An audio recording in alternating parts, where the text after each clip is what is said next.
Exodus 1 through 3.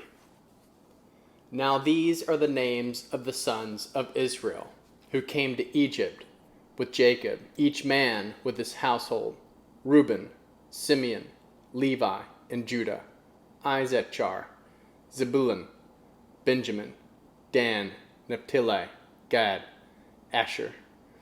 All the souls who came out of Jacob's body were 70 souls, but Joseph was in Egypt already. And Joseph died, and all his brothers, and all that generation.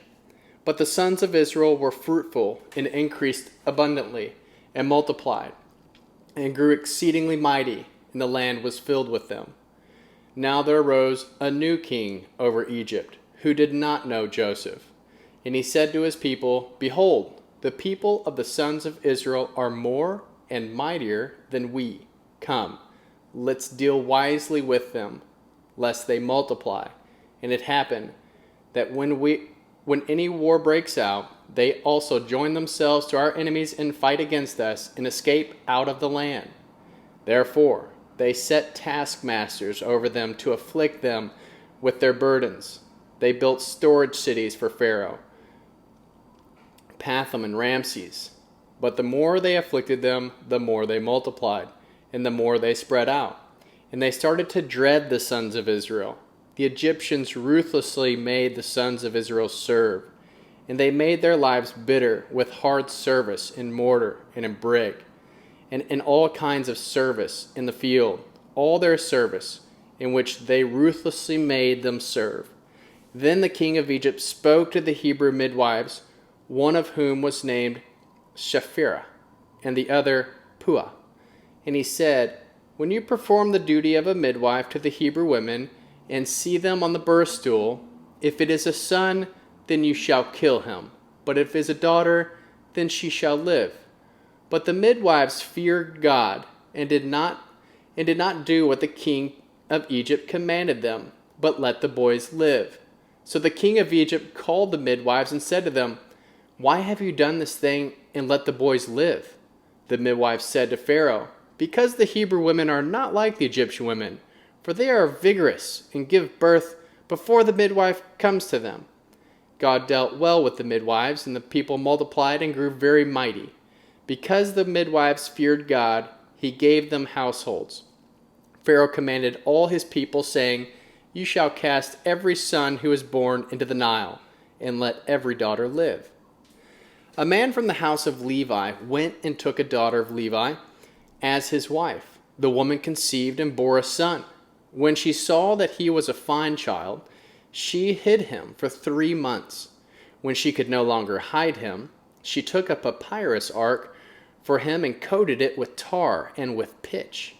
She put the child in it and laid it in the reeds by the Nile bank. And his sister stood far off to see what would be done to him. And Pharaoh's daughter came down to bathe at the Nile, and her maidens walked along by the riverside.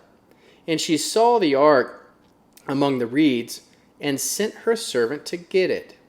When she opened it and saw a child, and behold, the boy was crying, she had compassion on him, and said, This is one of the Hebrews' children. Then his sister said to Pharaoh's daughter, Should I go and call a nurse for you from the Hebrew women, that she may nurse the child for you? And Pharaoh's daughter said to her, Go. The young woman went and called the child's mother, and Pharaoh's daughter said to her, Take this child away and nurse him for me, and I will give you your wages. The woman took the child and nursed it. The child grew, and she brought him to Pharaoh's daughter, and he became her son. She named him Moses, and said, Because I drew him out of the water. Now it came to pass in those days, when Moses had grown up, and he went out to his brothers and saw their burdens, he saw an Egyptian striking a Hebrew, one of his brothers. He looked this way and that way, and when he saw there was no one, he killed the Egyptian, hid him in the sand. He went out the second day, and behold, 2 men of the Hebrews were fighting with each other. He said to him, Who did wrong? Why did you strike your fellow? He said, Who made you the prince or judge over us? Do you plan to kill me as you killed the Egyptian?" Moses was afraid and said, "Surely this thing is known." Now when Pharaoh heard this thing, he sought to kill Moses. But Moses fled from the face of Pharaoh and lived in the land of Midian, and he sat down by a well. Now the priest of Midian had 7 daughters. They came and drew water, and filled the troughs to water their father's flock. The shepherds came and drove them away, but Moses stood up and helped them, and watered their flock. When they came to Reuel, their father, he said, "How is it that you have returned so early today?" They said, "An Egyptian delivered us out of the hand of the shepherds, and moreover, he drew water for us and watered the flock." He said to his daughters, "Where is he? Why is it that you left the man? Call him, that he may eat bread." And Moses was content to dwell with the man. He gave Moses Zipporah, his daughter. Then she gave birth to a son, and he named him Gershom. For he said, "I have lived as a foreigner in a foreign land."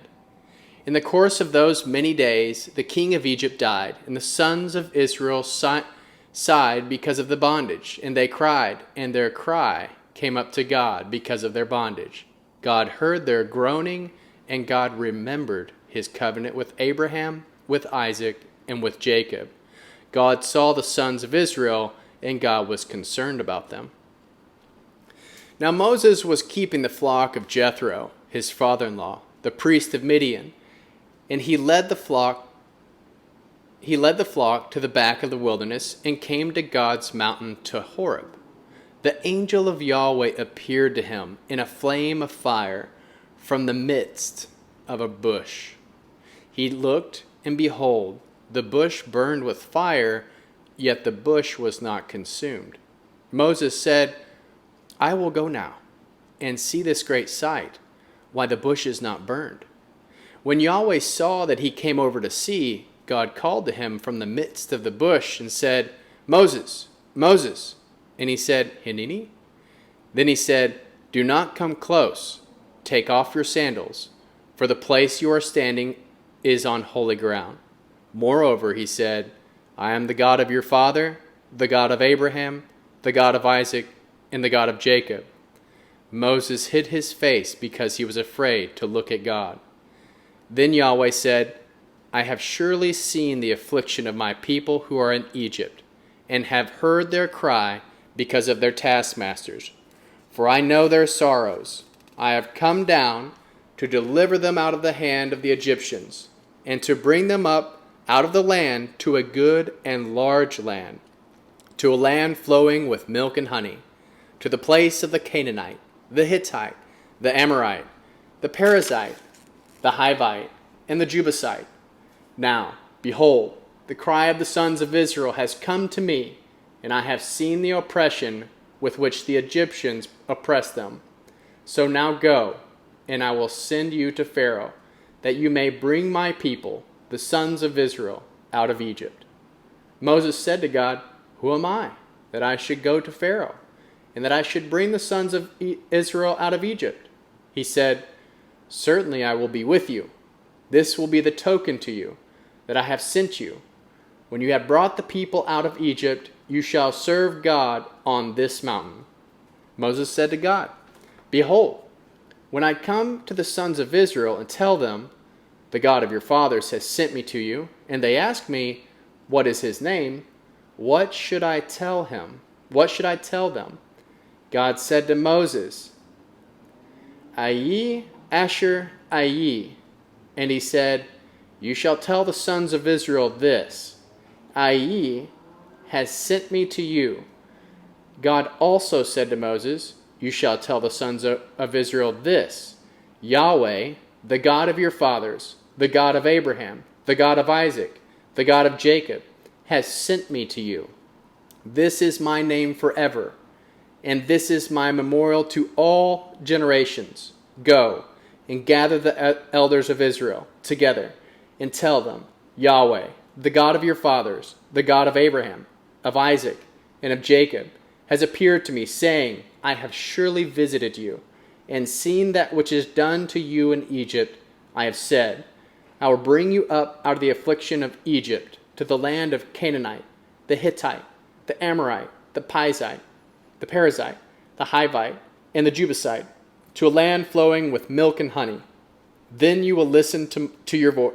Then they will listen to your voice. You shall come, you and the elders of Israel, to the king of Egypt, and you shall tell him, Yahweh, the God of the Hebrews, has met with us. Now please, let us go 3 days' journey into the wilderness, that we may sacrifice to Yahweh our God. I know that the king of Egypt will not give you permission to go. No, not by a mighty hand. I will reach out my hand and strike Egypt with all my wonders, which I will do among them. And after that, he will let you go.